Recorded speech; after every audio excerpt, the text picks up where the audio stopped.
ನಮಸ್ಕಾರ ಸ್ನೇಹಿತರೆ, ಸಿಂಹರಾಶಿಯವರಿಗೆ ಮಾತ್ರ 2025-2026ರಲ್ಲಿ 2 ಗಂಡಾಂತರಗಳು, ದೊಡ್ಡ ಬಿರುಗಾಳಿ ಬರುತ್ತೆ.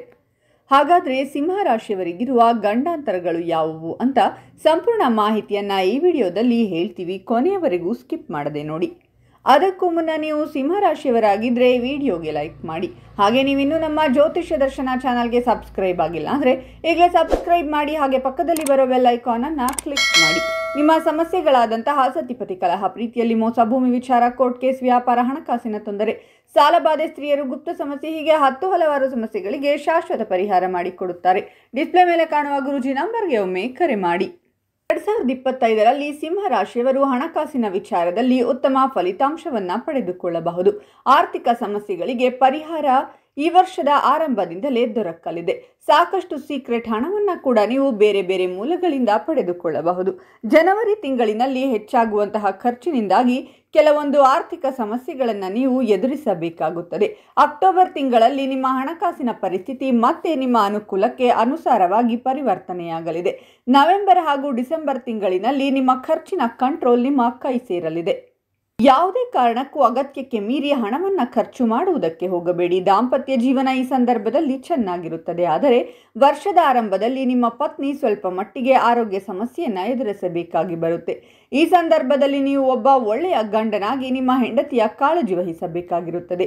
ಏಪ್ರಿಲ್ನಿಂದ ಸೆಪ್ಟೆಂಬರ್ ತಿಂಗಳ ನಡುವೆ ನಿಮ್ಮ ದಾಂಪತ್ಯ ಜೀವನದಲ್ಲಿ ದಂಪತಿಗಳ ನಡುವೆ ಹೊಸತನ ಕಂಡುಬರಲಿದೆ ಹಾಗೂ ಈ ಹಿಂದೆ ಕಂಡು ಬಂದಿರುವಂತಹ ಪ್ರತಿಯೊಂದು ಸಮಸ್ಯೆಗಳು ಕೂಡ ನಿವಾರಣೆಯಾಗಲಿವೆ. ಈ ಸಂದರ್ಭದಲ್ಲಿ ನೀವು ನಿಮ್ಮ ಪತ್ನಿಯ ಜೊತೆಗೆ ಮಕ್ಕಳ ವಿಚಾರದಲ್ಲಿ ಕೂಡ ಕೆಲವೊಂದು ನಿರ್ಧಾರಗಳನ್ನು ತೆಗೆದುಕೊಳ್ಳಬೇಕಾಗಿ ಬರುತ್ತೆ. ಆದರೆ ಜೂನ್ ಮತ್ತು ಆಗಸ್ಟ್ ತಿಂಗಳಿನಲ್ಲಿ ನಿಮ್ಮ ಕೋಪದಿಂದಾಗಿ ದಾಂಪತ್ಯ ಜೀವನದಲ್ಲಿ ಕೂಡ ಸಮಸ್ಯೆಗಳು ಉದ್ಭವವಾಗಬಹುದಾಗಿದೆ.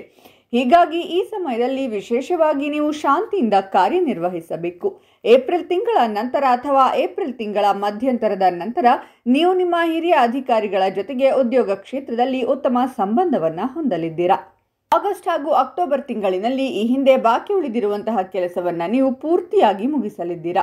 ಕೆಲಸವನ್ನು ಬದಲಾಯಿಸಬೇಕು ಎನ್ನುವಂತಹ ಯೋಚನೆಯನ್ನು ಹೊಂದಿರುವ ಉದ್ಯೋಗಿಗಳು ಅಕ್ಟೋಬರ್ ತಿಂಗಳ ಕೊನೆಯಲ್ಲಿ ಈ ಕೆಲಸವನ್ನು ಮಾಡಬಹುದಾಗಿದೆ. ನವೆಂಬರ್ ತಿಂಗಳಿನಲ್ಲಿ ಉದ್ಯೋಗಿಗಳು ಈ ಸಂದರ್ಭದಲ್ಲಿ ಪ್ರಮೋಷನ್ ಪಡೆದುಕೊಳ್ಳುವ ಸಾಧ್ಯತೆ ಹೆಚ್ಚಾಗಿದೆ. ವಿದೇಶಕ್ಕೆ ಸಂಬಂಧಪಟ್ಟಂತಹ ಸಂಸ್ಥೆಯಲ್ಲಿ ಕೆಲಸ ಮಾಡುತ್ತಿದ್ದರೆ ಒಳ್ಳೆಯ ರೀತಿಯ ಆದಾಯವನ್ನು ನೀವು ಸಂಪಾದನೆ ಮಾಡಬಹುದಾಗಿದೆ. ನಿಮ್ಮ ಎಕ್ಸ್ಪೀರಿಯನ್ಸ್ ಮೂಲಕ ನೀವು ಹೊಸ ವರ್ಷದಲ್ಲಿ ನಿಮ್ಮ ವ್ಯಾಪಾರ ವ್ಯವಹಾರಗಳಲ್ಲಿ ಉತ್ತಮ ಲಾಭವನ್ನು ಸಂಪಾದಿಸಬಹುದು.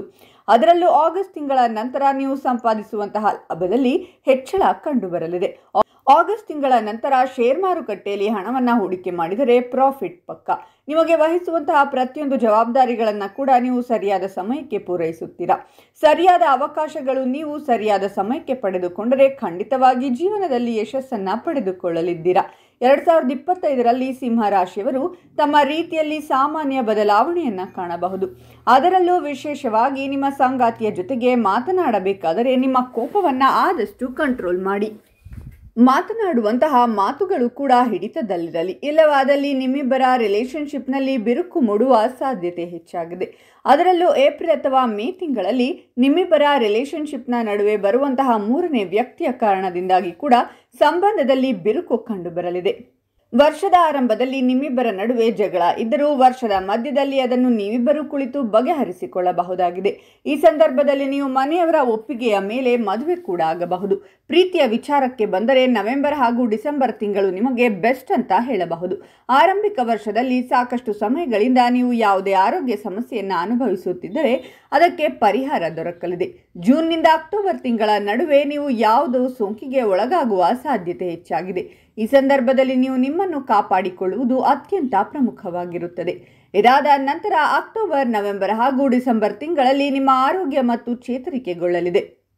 ನಿಮ್ಮ ದೇಹದಲ್ಲಿ ಕೂಡ ಎನರ್ಜಿ ಹೆಚ್ಚಾಗಲಿದೆ. ಈ ಸಂದರ್ಭದಲ್ಲಿ ನೀವು ಆರೋಗ್ಯಯುತ ಜೀವನವನ್ನು ಆನಂದಿಸಬಹುದಾಗಿದ್ದು ನಿಮ್ಮ ಮಾನಸಿಕ ಆರೋಗ್ಯ ಕೂಡ ಉತ್ತಮವಾಗಿರಲಿದೆ. ಶಿಕ್ಷಣದ ವಿಚಾರದಲ್ಲಿ ಸಿಂಹರಾಶಿಯ ವಿದ್ಯಾರ್ಥಿಗಳು ಉತ್ತಮ ಫಲಿತಾಂಶವನ್ನು ಪಡೆಯಲಿದ್ದಾರೆ. ವಿಶೇಷವಾಗಿ ಏಪ್ರಿಲ್ ತಿಂಗಳ ನಂತರ ಮಾಸ್ಟರ್ ಅಥವಾ PhDಯನ್ನು ಮಾಡಬೇಕೆನ್ನುವಂತಹ ಆಸೆಯನ್ನು ಹೊಂದಿರುವಂತಹ ವಿದ್ಯಾರ್ಥಿಗಳು ಕೂಡ ಯಶಸ್ವಿಯಾಗಲಿದ್ದಾರೆ.